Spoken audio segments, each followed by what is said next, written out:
사랑하는 영락교회 지체들에게 주 안에서 평화 인사를 전합니다. 오늘은 2023년 1월 26일 목요일입니다. 오늘의 묵상 본문은 신명기 23장 1절로 25절까지의 말씀입니다. 오늘 본문 말씀 23장 1절부터의 말씀은 이렇게 시작합니다. 고안이 상한 자나 음경이 잘린 자는 여호와의 총회에 들어오지 못하리라. 총회에 들어오지 못하는 사람들에 대한 규정이 23장 1절부터 8절까지에 나오는데, 처음 나온 것은 고안이 상한 자와 음경이 잘린 자다. 고안이 상한 자고 음경이 잘린 자가 누구냐? 우리 조선시대에 내시 같은 사람이 이제 언뜻 상상이 되는데, 여러 가지 해석이 있어요. 또 우상숭배와 관련돼서 인위적으로 한 것이다. 이런 여러 가지 의미들을 부여하는데, 그 고안이나 음경의 의미가 있는 것이 아니라 하나님의 형상을 잃어버린 자다. 하나님의 생명의 근원이 손상된 자다. 이런 뜻이 들어있는 것이죠. 그것이 들어있다는 건 무슨 의미냐면 온전함을 잃었다는 거예요. 온전함을 잃은, 그래서 몸에 결격사유가 있는 제사장은 되지 못하죠. 제사장이 되지 못하고 주님 앞에 나오지 못해요.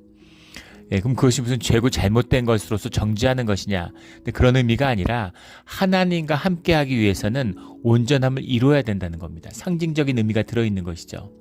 그래서 이 이스라엘은 제사장의 민족이잖아요. 출애굽기 19장에 보면 제사장의 민족으로 세워졌습니다.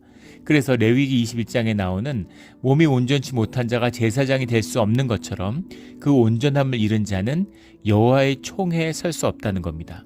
이스라엘이 될 수 없다는 것이 아니라, 유대의 민족이 될 수 없다는 것이 아니라 여호와의 총회에 들어오지 못한다라는 이야기죠.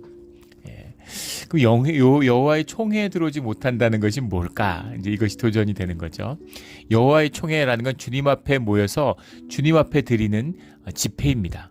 오늘날 우리 예배와 같은 것이죠. 주님 앞에 모두 모여서 서는 것이에요. 하나 됐으므로, 사람들이 주님의 이름으로 하나 됐으므로 주님과 하나됨을 고백하는, 하나 되는, 이것이 여호와의 총회입니다. 여호와의 총회는 이스라엘이 모두 주님 앞에 함께 쓰는 것이죠. 그런데 함께 쓰는 게 가능했을까요? 광야에 행진할 때는 가능하겠지만 가나안 지역에 퍼져 사는데, 요단강 동편 서편으로 퍼져 사는데 이 사람들이 어떻게 한 번에 다 모일 수가 있어요? 그러니까 여호와의 총회라고 하는 것이 말하는 것은 상징성이죠. 대표성입니다. 그들의 대표자들이 모여서 주님 앞에 서는 거예요. 몇 명이 모였던, 어떻게 섰던, 우리 지난 주일날 재직회를 하고 또 이번 주일에는 공동회의를 합니다. 그런데 공동회의는 원칙적으로 교인들이 모두 다 쓰는 거죠. 재직회는 재직회가 모두 참석하는 것이에요. 근데 실제로는 모두 참석하지 못합니다. 그러면 그 총회의 성격이, 무슨 재직회의 성격이 규정하는, 과반의 출석이 있어야 된다든가, 3분의 2의 출석이 있다든가, 국의회나 이런 데 보면 그런 게 있잖아요. 근데 교회는 그런 것이 없습니다. 몇 프로가 왔던, 몇이 참석했던 성회에 아무런 제한이 없어요. 그 이유는 그것이 가지는 대표성이기 때문입니다. 몇 명이 왔던, 주님의 이름으로 주님의 뜻 가운데 모인 사람들이 모든 사람의 뜻을 대표하고 있기 때문이죠. 그래서 여호와의 총회에 들어오지 못한다라는 것은 그 대표성을 가지지 못한다라는 거예요. 생명이 손상된 자, 온전함을 잃은 자는 그 이스라엘이 주님 앞에서 온전함을 표현하는 그 예식이 총회인데, 그것을 온전하지 못함으로 가져나오면 안 되는 것이죠. 우리가 성찬식에 빵을 하는데 온전한 빵을 갖다가 찢어요. 주님의 몸을 찢는 것을 표상하는 것이죠. 그런데 잘라진 빵을 가져오면 되겠습니까? 근데 잘라진 빵이나 그냥 빵이나 무슨 차이가 있어요? 제가 처음에 우리 영락교회 왔을 때, 우리 영락교회가 참 여러 가지로 힘든 상황이었죠. 오랜 분쟁으로 교회가 이제 근본부터 많이 무너져 있는 그런 상황이었어요. 첫 성찬식을 하는데 권사님들이 성찬식을 할 제기에 빵을 준비하시잖아요, 전날. 그걸 열어보니까 빵이 잘라져 있는 빵이 들어있는 거예요. 그래서 제가 가서 다시 빵을 사오라고, 구해오라고 그렇게 권사님 아침에 보냈습니다. 아침에 바쁘고 정신없는데 그렇게까지 가서 빵을 다 구해와야 되나? 사실 무슨 빵은 다 빵이고 어차피 찢어서 먹을 건데, 어차피 찢을 건데 왜 찢어놓은 빵은 안 되나? 그 빵의 의미가 아니죠. 그것은 상징적인 의미입니다. 그것이 대표하는 그 예표가 가지는 대표성의 문제예요. 그래서 찢어진 빵, 잘라진 빵을 쓰면 안 되는 것이죠. 그런 의미라고 생각하시면 됩니다. 그래서 무슨 고안이 상하거나 음경이 상한 자를 무슨 정죄하고 벌주는 그런 의미가 아니에요. 뭐 따돌리고 이런 의미가 아니라 대표성의 문제다라는 뜻을 분명히 알아야죠. 하지만 인간들이 이걸 어떻게 받았겠습니까? 고안이 상한 자들을 차별하고 그들을 무시하는 식으로 나타나는 거죠. 이게 인간의 어리석음과 악함인 것입니다.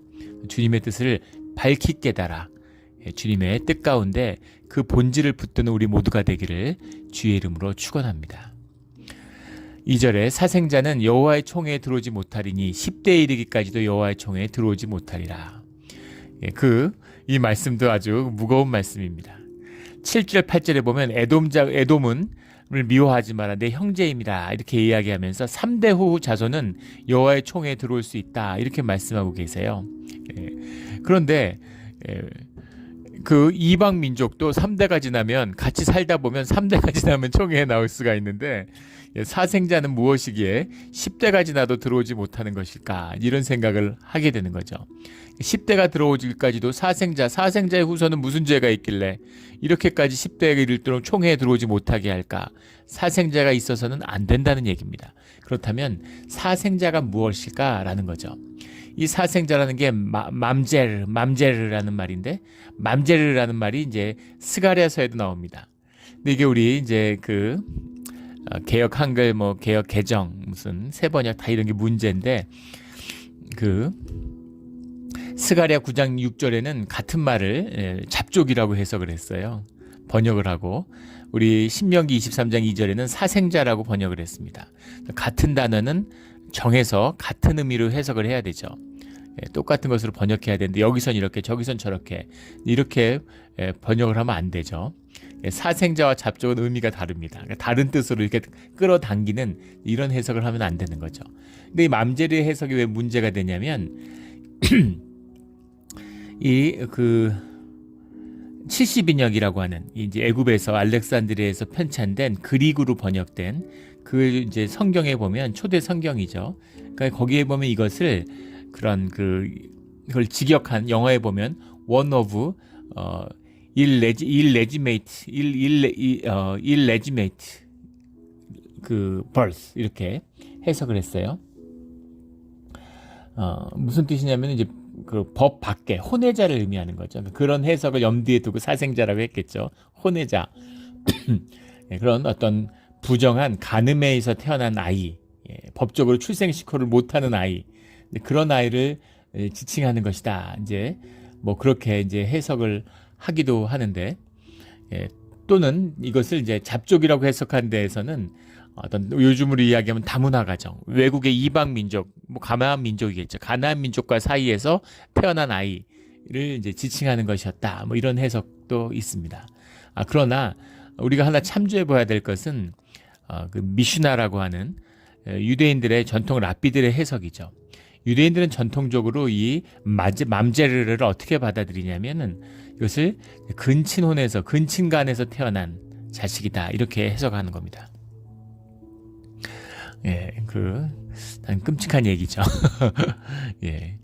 근친간이란 건 무슨 이야기일까? 근친혼이라는 것은 뿌리 깊죠. 사실 근친혼을 뿌리 뽑은 것도 기독교 문명입니다. 근데 유럽의 중세 왕족들도 근친혼을 했어요. 사촌끼리 결혼하고 막 그랬습니다. 그런데 그렇게 결혼을 하는 근친혼을 의미하는 것이 아니라 간음을 하는데 근친간에 간음을 했을 때를 의미하는 거죠. 상상이 되세요? 엄청나죠? 이런 식으로 태어난 아이, 이것을 맘제르라고 유대 전통에서 불렀다는 거예요. 어떻게 그런 아이가 있을 수가 있을까? 어떻게 그런 게 있을 수가 있을까? 그런데 이제 그런 아이들이 있는 것이죠. 그래서 그런 아이들은 여호와의 총회에 들어오지 못하는데 10대 이르러도 들어오지 못한다. 이 말씀은 절대 그런 일이 있어서는 안 돼. 그런 생명이 태어나면 안 돼. 천사도 애를 못 낳죠. 자손을 못 낳습니다. 생명을 잉태할 수 있는 것, 그 영을 갖고 있는 생명을 잉태할 수 있는 게 인간이죠. 하나님의 형상이에요. 그런데 그것을 그렇게 죄악되게 죄의 결실로 악의 결실로 맺어서는 안 된다라는 아주 엄한 말씀의 뜻이 10대에 이르기까지도 여호와의 총회에 들어오지 못한다라는 말씀이죠. 이 말씀을 깊이 새기는 우리 모두가 되기를 주의 이름으로 축원합니다. 3절에 가면 암몬과 모압 사람은 여호와의 총회에 들어오지 못할지니 10대뿐 아니라 영원히 여호와의 총회에 들어오지 못한다. 암몬과 모압은 암몬과 모압도 사실은 이제 근친의 소생이죠. 롯과 아브라함의 조카였던 롯이 그 두 딸과의 사이에 태어난 그 형제가 암몬과 모압 족속이 됐잖아요. 그런데 10대뿐 아니라 영원히 들어오지 못하는 이유들은 4절, 5절, 6절에 나오는 발람에게 뇌물을 주어 너희를 저주하게 하려 했다라는 뜻입니다. 이 발람의 저주라는 것이 성경 전체에 흐르는 발람을 따르는 이 무리, 발람의 교훈을 따르는 자들, 발람의 무리, 발람이라는 게 백성을 삼킨다. 우리 요한계시록에 나오는 니골라당과 같은 의미라고 했죠. 사도행전에 나오는 니골라당. 근데 그 발람의 무리라는 것이 성경 전체는 굉장히 중요한 깊은 의미가 있어요. 우리 수없이 나눴죠. 이 발람이 뭡니까? 하나님의 음성을 듣고 하나님의 뜻을 아는 자예요. 그런데 돈을 향한 탐욕을 이기지 못하는 자입니다. 가롯 유다 같은 자죠. 주님의 말씀을 알아요. 주님의 뜻을 알아요. 그걸 아는데 예수님을 돈에 파는 것이죠. 돈을 더 사랑하는 자들. 그런 자들인데 돈을 더 사랑하는 그 마음을 책망하시는 것이 아니라 그게 우리 마음이잖아요. 보이지 않는 영이신 주님을 사랑하는 게 아니라 손에 잡히고 우리의 육성에 쾌락을 주는 돈을 사모하는 게 우리 마음이죠. 우리의 육성이에요. 우리의 본능입니다.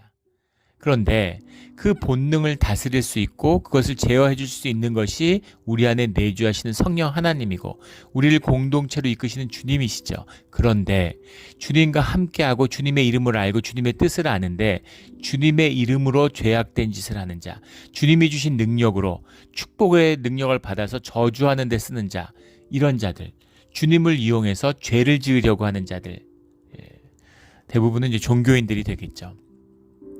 그런 자들은 주님이 결코 용서치 않는다는 겁니다. 굉장히 무서운 말씀이고 무거운 가르침이에요. 교회에 나오고 중직자가 되고 그런 분들 가운데 정말 악하고 어리석은 짓을 하는 분들이 있어요. 목사는 말할 것도 없겠죠. 축복의 자리입니다. 주님이 축복의 자리로 부르셨는데 그것을 세겜에 나왔는데 그리심산의 축복을 에발산의 저주로 바꾸는 것, 이것이 종교의 거짓이라는 거죠. 절대 해서는 안 되는 짓이에요. 주님이 그런 자들을 가리켜서 독사의 자식이다. 태어나지 않았으면 더 좋았을 텐데 연자맷돌을 목에 걸고 연못에 뛰어드는 게 더 낫다, 이렇게 말씀하시죠. 용서받을 수 없는 죄악, 이것이 발람의 저주와 얽힌 것이다 라는 것을 보게 됩니다. 주님 모른다고, 예수님 몰랐다고, 교회 안 나온다고 주님이 벌 주지 않으세요. 그런데 교회에 다니는데 거짓되이 종교로서 주님의 뜻과 가르침을 굽게 하는 자들, 그런 걸로 죄를 저지르는 자들, 주님을 속이는 자들, 이런 자들은 용서치 않는다라고 말씀하시는 거죠. 우리의 교회 생활이, 신앙 생활이 온전한 축복의 길이 될 수 있기를 주의 이름으로 축원합니다. 9절부터 오늘 14절까지의 말씀은 전쟁을 앞둔 진영에 관한 말씀입니다. 근데 진영의 말씀도 마찬가지예요. 그냥 문자적으로 읽으면 이게 무슨 뜻이 있나 이렇게 생각되는데 그 밑에 흐르는 깊은 본질의 뜻을 만나야 되는 것이죠. 9절에 내가 적군을 치러 출진할 때 모든 악한 일을 스스로 삼갈지니, 전쟁을 하러 가는 것이지만 전쟁을 하면 사람을 죽이잖아요. 싸움은 피를 흘리고 그 안에 얼마나 악한 일이 횡행하겠습니까? 그 미국의 대통령도 하고 2차 대전에 그 승리를 이끈 아이젠하워 장군이, 대통령이 유명한 말을 했죠. 그 군대, 민주주의를 위한 군대는 있어도 군대 안에 민주주의는 없다, 이런 말을 했어요. 정말 그 악과 집단의 악이 대결하는 이런 것이 전쟁의 본질이죠. 그런데 주님의 이름으로 싸우러 나가는, 주님이 싸우는 전쟁은 그런 것이 아니라는 겁니다. 그것은 주님과 함께하는 것이고 주님 앞에 서는 것이기 때문에 예배와 같아요. 총회와 같은 것입니다. 그래서 거룩해야 되는 것이죠. 경건해야 되는 것입니다. 그런 자세로 주님과 함께할 때는 늘 구별되고 경건하고 깨끗해야 된다라는 그 가르침이에요. 10절에 가면 너희 중에 누가 밤에 몽설함으로 부정하거든 진영 밖으로 나가서 진영 안에 들어오지 아니하다가 해질 때 목욕하고 해진 후에 진에 들어올 것이요. 몽설함이라는 말이 이제 미켈레흐 라엘라흐라는 말이에요. 미켈레흐 라엘라흐라는 말인데, 라엘라흐라는 게 이제 저녁이죠. 나잇 영어로 하면. 미켈레흐라는 게 뭐 accident, occurrence 뭐 영어 이렇게 해석을 하는데, 이걸 영어 번역에서는 seminal emission of night 뭐 이렇게 seminal emission of night 이렇게 해석을 했어요. 우리 몽설함으로 몽정을 의미하는 거죠. 근데 사실 뭐 성인 어른이 몽정하는 일은 거의 없죠. 생리적으로. 이것을 의식적으로 통제할 수 있는 사람도 아무도 없습니다. 이건 무의식적이고 자연적이고 생리적인 현상이죠. 그런데 뭐 대부분의 남성이 그럴 거예요. 10대 때 경험하는 거죠. 10대 때 왕성한 그런 생명이 자라날 때 일어나는 일인데, 이런 일이 일어났는데 이걸 뭐 통제한 것도 아니고 의식적인 것도 아닌데 이런 일이 일어났다고 해서 진영을 떠나야 되는가? 이게 무슨 의미일까라는 거죠. 이 의미를 정확히 이해해야 되는데, 이것을 떠났다고 해서 그러면 진 밖에 가서 목욕한다고 뭐가 달라집니까? 현상적인 이야기가 아니죠. 육적인 이야기가 아닙니다. 문제는 주님 앞에서의 온전함, 주님 앞에서의 경건함을 준비하는 그런 마음가짐에 있는 것이죠. 우리 예전에 그 알던 집사님 부부가, 아주 신실한 부부가 계셨는데, 옷을 새로 사면 항상 이렇게 옷을 좀 주중에 사게 되겠죠. 그럼 집 그 옷장에 넣어놨다가 한번 입어보고 싶어 샀을 거 아니에요. 사자마자 입잖아요. 근데 안 입고 누웠다가 항상 주일날 입고 나오신다는 거예요. 주님 앞에 이런 새 옷을, 예쁜 모습을 이렇게 보여주고 싶은 마음으로 항상 새 옷을 입고 주님 앞에 나오는, 그때 기쁘고 또 주님도 기뻐하시리라고 믿는다는 것이죠. 중요한 것은 뭐 그것이 좋고 나쁘고의 문제가 아니라 마음이죠. 제일 좋은 것, 제일 깨끗한 모습, 제일 아름다운 모습으로 주님 앞에 나가야지, 이런 모습이잖아요. 우리가 뭐 서울에 나와서 이제 일하는데 구정이 지났죠. 구정 때 뭐 고향에 가는데, 고향에 갈 때 예전에 양복도 딱 차려 입고 차도 새 차도 싹 하고, 선물도 좋게 딱 사서 고생하고 힘들고 어려움이 있어도 좋은 모습으로 부모한테 나가서 좋은 모습을 보여주려고 그러잖아요. 하물며 주님 앞에 나올 때야 어떤 마음이겠습니까? 주님 안에서 우리의 본성이 아니라 면도하고 세수하고 와, 이런 말이죠. 면도하고 세수하는 거하고 우리 마음하고 무슨 상관이 있습니까? 상관이 있죠. 우리의 몸가짐이 마음가짐의 표현이기 때문입니다. 그래서 그렇게 구별되는, 주님 앞에서 깨끗하고 정결한 모습으로, 구별된 모습으로 주님 앞에 나와야 된다는 거예요. 우리 늘 나누는 이야기죠. 교회라는 것은 구별됐다는 겁니다. 그런데 뭐 깨끗하고 특별해서 구별됐나요? 아니죠. 그래서 구별된 것이 아니라 주님께 안에서 구별되었기 때문에 깨끗하고 성별된 것입니다. 구별되었기 때문에 의미가 있고 귀한 것이에요. 그 의미로서 구별되어야 된다. 주님과 함께 있는 것이기 때문에 세상의 진영처럼, 세상의 군대처럼 그런 식으로 하면 안 돼. 주님 앞에 서 있다는 걸 명심해라, 이런 거죠. 우리 한국에 있을 때 예비군 훈련 이런 거 받으면 다들 뭐 멀쩡한 사람들, 다 양식 있고 교양 있고 상식 있고, 세상에선 그런 일 하지 않는 사람인데 막 군복 입으면 군복 입고 막 이제 그 예비군 들어가면은 막 길에 여자 지나가면 휘바람 불고 막 벽에다가 막 소변 보고 막 그러잖아요. 막 형편 없어지는 것이죠. 그런 짓 하면 안 돼. 너희는 그런 군대가 아니야. 너희는 여호와의 군대다. 주님 앞에 서 있다는 걸 명심해. 예배하는 마음으로 전장에 나가, 이런 거죠. 아이 전쟁인데 뭐, 군대였는데 뭐, 이런 말 통하지 않아, 이런 것이죠. 이런 주님 앞에서 구별되는, 14절에 나오는 여호와께서 너를 구원하시고 적군을 내게 넘기시려고 내 진영 중에 행하심이라. 그러므로 내 진영을 거룩히 하라. 주님이 함께 하시고 주님이 움직이기 때문에 거룩해야 되는 것이죠. 우리 몸도 마음도 우리의 가정도 교회도 거룩하여지는 우리 신앙의 자리가 되기를 주의 이름으로 축원합니다. 15절부터는 이제 여러 규정들이 나오는데 15절에 보면 종이 그 주인을 피하여 내게로 도망하거든 너는 그 주인에게 돌려주지 말고. 이 말씀도 헷갈릴 수 있죠. 남의 것을 탐하지 말라고 그랬는데 남의 종이 넘어왔는데 넘겨주지 말라는 게 웬 말이냐, 이렇게 될 수 있는 거죠. 남의 종이잖아요. 그런데 성경에 흐르는 깊이 흐르는 원칙과 같은 가르침이 있다는 겁니다. 현상적으로 보면 마치 충돌하는 이야기 같지만 본질에 흐르는 섭리의 뜻으로 보면은 다 연결되고 하나로 정리될 수 있는 문제예요. 그래서 주님의 깊은 뜻 중에 하나. 그래서 이제 문자주의자들은 뭐 문자적으로 이단들이 그런 짓 하잖아요. 뭐 여기서 이 말했다 자기 편의대로 문자를 가져다가 막 쓰는 거죠. 남의 거 빼앗는다면 이런 식으로 얘기하겠죠. 그러나 그런 뜻이 아니라는 겁니다. 그 주님의 깊은 뜻 가운데 행하는 사랑과 긍휼과 공의의 하나님, 그 뜻 가운데 행하는 중요한 것 중에 하나가 생명을 존중하고 가난하고 약한 자들을 보호하는 데 있다라는 겁니다. 힘을 가지고 약한 자들을 괴롭히는 것, 주님 그거 굉장히 싫어하세요. 아주 싫어, 가증히 여기시는 거죠. 힘 있다고 약한 자들 괴롭히면 안 됩니다. 그리고 가난한 자, 불쌍한 자들을 긍휼히 여기시는 마음이 주님한테 있죠. 또 주님은 더러운 걸 싫어하세요. 막 썩고 혼잡하고 더럽고 복잡한 걸 싫어하십니다. 주님 안에 있는, 주님의 뜻 가운데 있는 자들은 심플한 거예요. 삶이 심플하고 마음도 심플해야 됩니다. 마음이 깨끗하고 단순해야 돼요. 뭐 복잡하고 삶이 복잡하다 그러면 점검을 해야 됩니다. 마음이 머릿속이 복잡하다 그러면 정리를 해야 돼요. 점검을 하고 주님 앞에서 되돌려야 되는 문제입니다. 그래서 이 안에 있는 것은 긍휼의 마음인 거죠. 니꺼 내꺼 소유를 다루는 얘기가 아니라 긍휼히 여기는. 종이 왜 도망왔겠어요?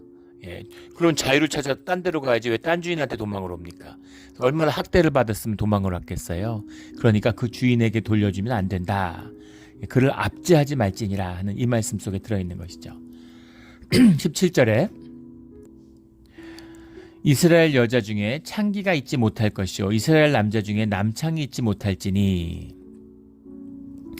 17절과 18절은 사실 연결된 게 아니라 다른 분리된 문장으로 봐야 될 겁니다. 남창과 남창을 용납하지 마라 이런 말씀이죠. 여기서 여자 중에 창기, 남창이라는 말은 창기 앞에 있는 여자 중에 창기는 이제 카데시, 뒤에 남자 중에 남창은 이제 카데스 이런 말인데 이 말들은 이제 영어 번역에 보면 템플 프로스티튜 이렇게 해석을 했어요. 이거 단순히 이제 돈 벌려고 몸을 파는 이런 게 아닙니다. 우리 그 이방 종교의 그 성경에 끊임없이 나오는 이야기죠. 성전에서 이 주님이 가증히 여기시는 거예요. 여 제사장들이 사실은 점을 봐주고 몸을 파는 여자들이었다는 겁니다. 그래서 이방 성전의 의식이 제사가 사실 집단 혼음 같은 것이죠. 근데 그것을 이제 주님이 아주 싫어하시는 것이죠. 그것이 이제 카데시예요. 카데시라는 것이 이제 그러니까 성직인 거죠. 그 시대 세상에서 가나안의 성직입니다. 그래서 카데시라는 말이 이제 커데시라는 말에서 왔어요. 성경에서 거룩하라, 거룩함 이런 어파트니스 구별되었다. 코데시에서 카데시가 온 거죠. 그러니까 성직이라는 것을 알 수 있죠. 근데 그 본질이 무엇이냐면 템플 프로스티튜트 성전에서 몸을 팔고 혼음을 하는 자들 그런 것이죠. 남창 카데스도 마찬가지인데 카데스는 사실은 이 성전의 여자 창기들은 성인인데 비해서 남자 창기는 미동이라고 그러죠. 어린 남자애들이었다고 합니다. 아주 나이 어린 남자애들 그런 것들이 또 이제 횡행하는 거죠. 그러면 남자가 와서 여자 창기하고 하고 여자들은 와서 남자 창기하고 했느냐? 그런 게 아니라는 겁니다. 남성 중심의 문화고 아주 폭력적인 가부장적인 전사 문화의 산물이에요. 그래서 남자들이 와서 여자 창기하고도 하고 그리고 남자 미동들하고도 하는 겁니다. 동성애죠. 성경에서 대부분 이야기하는 동성애들은 이 부분을 얘기하고 있는 거예요. 폭력적인 남성 문화입니다. 이런 것을 끊어라. 폭력에 대한 말씀이 본질적인 것이다 라는 거죠. 압제에 대한 말씀이다 라는 겁니다. 남창이 있지 못할지니 그러니까 단순한 음란함을 이야기하는 성적인 문란함을 얘기하는 것이 아니라 이것이 세상의 폭압과 세상의 폭력과 마귀의 압제와 관련된 문화다라는 것이 이것을 끊어라 라는 거죠. 이런 짓은 이스라엘에 있어서는 안 된다라는 말씀입니다. 18절에 창기가 번 돈과 개 같은 자의 소득은 어떤 서원이든지 일로든지 내 하나님 여호와의 전에 가져오지 말라. 또 창기가 번 돈이라는 말이 이게 조나흐라고 하는 조나흐 이게 이제 메추녀죠. 우리가 요즘에 이해하는 그런 메추녀가 조나흐입니다. 예, 카데시라고 하는 것은 이제 성전 창기를 의미하는 거죠. 또 창기가 번 돈과 개 같은 자의 소득 이렇게 해서 개 같은 자라는 게 이제 켈레브라는 말인데 그냥 개예요. 개의 소득은 어떤 서원하던 일로든지 내 하나님 여호와의 전에 가져오지 말라. 이 구별의 뜻이죠. 더럽히지 말라는 겁니다. 예. 돈은 다 돈이지. 뭐 정승같이 개같이 벌어서 정승같이 쓰고 세상의 이야기지. 성전에서는 그런 걸 용납하면 안 돼. 주님은 그것을 용납하지 않는다는 겁니다. 예전에 한 20, 30년 됐나요? 그 한국에서 정보사터 사기 사건이라는 게 있었죠. 서초동에 있는 방배동을 이어지는 언덕에 이제 정보사라고 하는 군대 부지가 있는데 그게 뭐 이제 금싸라기 땅이 된 거죠. 그걸 개발하는, 그걸 이전하는 이야기가 뭐 끊임없이 있었어요. 지금은 이제 이전해서 개발이 되고 있다고 들었는데 그것을 파는 것에 대한 사기 사건이 있었는데 그 사기 일당이 이 보험사를 속여가지고 사기를 쳤는데 그 사기친 돈의 일부를 교회에 헌금을 한 겁니다. 근데 법이 어떻게 되어 있는지 그렇게 부정한 소득이라도 일단 헌금을 하면 시민단체든 뭐 교회든 비영리단체 헌금을 하면 되찾아갈 수가 없대요. 어떤 이유로 어떻게 했던 간에 일단 이제 교회 회계에 들어오면 못 갖고 나가는 거죠. 예, 법적으로는 못 갖고 나간답니다. 그런 기사가 난 걸 보고 굉장히 황당했던 기억이 나요. 법이 어떻게 돼 있던 교회가 그것을 토해야죠. 어떻게 교회가 그런 부정한 돈을 품고 있을 수가 있습니까? 있을 수 없는, 이 말씀이 이렇게 돼 있는데 어떻게 이런 말씀을 읽고서 그런 돈을 갖고 있을 수가 있어요. 그런 돈은 여호와의 전에 들여올 수 없는 것이죠. 19절에 내가 형제에게 꾸어주거든 이자를 받지 말지니 모든 것의 이자를 받지 말 것이니라. 이것도 긍휼에 대한 말씀이죠. 정결에 대한 말씀, 긍휼에 대한 말씀, 이런 말씀입니다. 이것으로 주님 안에서 구별된 자들이 되어야 된다라는 거죠. 주님의 뜻을 아는 자들이 되어야 된다, 이런 뜻입니다. 21절에 보면 내 하나님 여호와께서 서원하거든 여호와께 서원하거든 갚기를 더디하지 말라. 내 하나님 여호와께서는 반드시 그것을 내게 요구하시리니 서원한 것을 주님이 반드시 기억하고 반드시 받는다는 겁니다. 예수님이 여기에 대해서 정확한 답을 주셨죠. 일단 서원하지 말라는 겁니다. 우리가 서원을 지킬 수가 없어요. 서원하지 마, 이렇게 주님이 정리해 주신 거죠. 그러나 만약에 서원했거든 꼭 지켜야 돼, 이런 말씀입니다. 하물며 주님 앞에 서원하거든 네달이라는 말인데, 서원이라는 말이 이게 이제 절한다라는 뜻이에요. 절하다라는 뜻인데 이것이 약속이라는 뜻입니다. 주님 앞에서 약속했다라는 거예요. 주님이 굉장히 중요시 여기는 게 언약이죠. 그래서 언약을 깨는 것도 주님이 굉장히 싫어하십니다. 그래서 주님이 우리 언약 때문에 그 언약을 지키시잖아요. 신실하신 주님, 언약을 기억하고 언약을 지키시는 주님. 심지어 우리가 언약을 잃어버렸어도 주님은 기억하고 계시고 지키시는 거죠. 반드시 언약을 지켜야 된다라는 겁니다. 이것도 마음의 정결함이죠. 주님한테 중요한 섭리예요. 그래서 이 약속을 하면 지켜야 됩니다. 결혼의 의미도 약속이잖아요. 결혼의 의미가 약속입니다. 약속을 했으니까 주님이 갈라놓을 때까지는 세상에 아무도 가를 수 없다고, 영원히 함께 하겠다고 약속했잖아요. 그 약속을 지켜야 되는 것이죠. 23절에 내 입으로 말한 것은 그대로 실행하도록 유의하라. 무릇 자원한 예물은 내 하나님 여호와께 내가 서원하여 입으로 언약한 대로 행할지니라. 그래서 주님께 약속한 거니까 지켜라, 꼭 지켜라 하는 말이죠. 입에 이 말의 권세, 이 영적인 권세가 말의 권세잖아요. 입술을 다스리는, 그래서 그 언약을 반드시 지키는 것이 우리의 영의 정결함과 깊이 관계되어 있는 것이죠. 24절에 가면 내 이웃의 포도원에 들어갈 때에는 마음대로 그 포도를 배불리 먹어도 되느니라. 그릇에 담지는 말 것이요. 25절에는 이웃의 곡식밭에 들어갈 때에는 내가 손으로 그 이삭을 따도 되느니라. 그러나 내 이웃의 곡식밭에 낫을 대지는 말지니라. 이 말씀도 긍휼과 자비의 말씀이신 거죠. 이 말씀의 의미를 문자적으로 오해하면 안 되는 거죠. 이것은 결코 현상적인 율법의 이야기가 아닙니다. 이거 뭐 이 말 문자대로 이해해가지고 그릇에만 담지 않으면 이웃의 포도인데 들어가서 그 맨날 따먹어도 되느냐. 거기다 텐트 치고 아침마다 일어나면 손으로 다 따가지고 그래가지고 그냥 계속 먹기만 하면 매일 배불리 그 남의 포도는 다 따먹어도 되느냐. 밀밭에 들어가서 그러면은 이삭을 따도 된다. 그럼 낫만 같이 들이대지 않으면 전부 낫을 나 손으로 털어가 끊어서 다 털면 되잖아요. 그래서 그냥 한 자루 가득히 그러면은 수확해 오면 되느냐, 그런 얘기가 아니죠. 이 해당되는 이 들어가는 사람들은 누구냐면 밥을 못 먹고 굶주리는 자들이에요. 굶어서 배가 고프면, 너희가 생명의 위협을 느낄 정도로 깊은 그런 배고픔에 있으면, 그러면 네 거 내 게 어디냐, 이런 것이죠. 이웃에 가서 포도 좀 배부르게 따먹고 나달 까서 먹었다고 해서 그게 무슨 문제가 있니? 너희가 다 같은 형제고 다 주님이 주신 것을 같이 나누고 있는 형제 자매인데 같이 나누어 먹어. 그런 것에 죄의식을 느끼고, 그거는 윤리를 넘어서는 이야기다, 이런 이야기인 거죠. 이것이 주님의 깊은 긍휼의 뜻이에요. 깊은 뜻입니다. 이런 주님의 뜻, 주님의 깊은 섭리를 만나서 주님이 너와 함께 하고 싶어. 근데 너와 나와 함께 하려면 이런 걸 지켜야 돼. 깨끗해야 돼. 구별돼야 돼. 약속은 지켜야 돼. 남녀가 연애하는데 이제 그런 걸 정하는 거죠. 약속 시간에 늦지 마.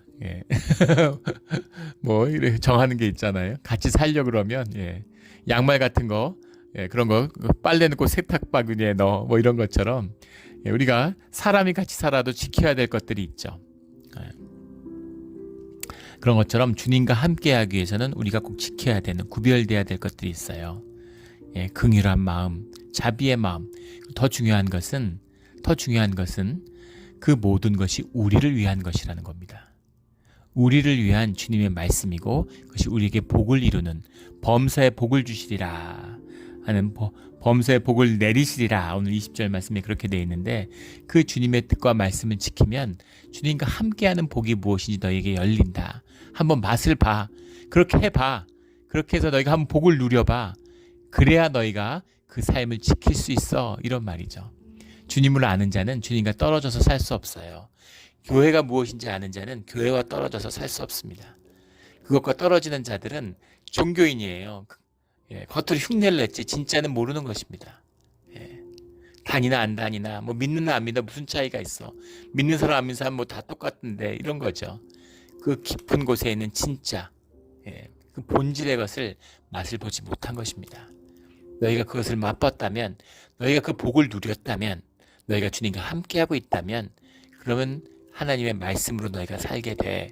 이런 주님의 가르침이죠. 이 깊은 비밀을 깨달아 결코 하나님과 떨어지지 않는 우리 모두가 되기를 주의 이름으로 축원합니다. 아멘. 기도드리겠습니다. 하나님 아버지, 감사합니다. 귀한 말씀 주시니 감사합니다. 때로는 속박 같고, 때로는 이것이 압제같이 느껴질 때가 있었습니다. 그러나 이 깊은 곳에 흐르는 주님의 마음을 안 뒤에야, 주님을 만난 뒤에야 주님이 주시는 이 귀한 말씀이 얼마나 우리에게 복된 것인지를 이제는 압니다. 주님, 말씀을 살아서 말씀의 복을 삶에서 누리는 우리 모두가 되게 하여 주시옵소서. 감사하며 예수 그리스도의 이름으로 기도드렸습니다. 아멘.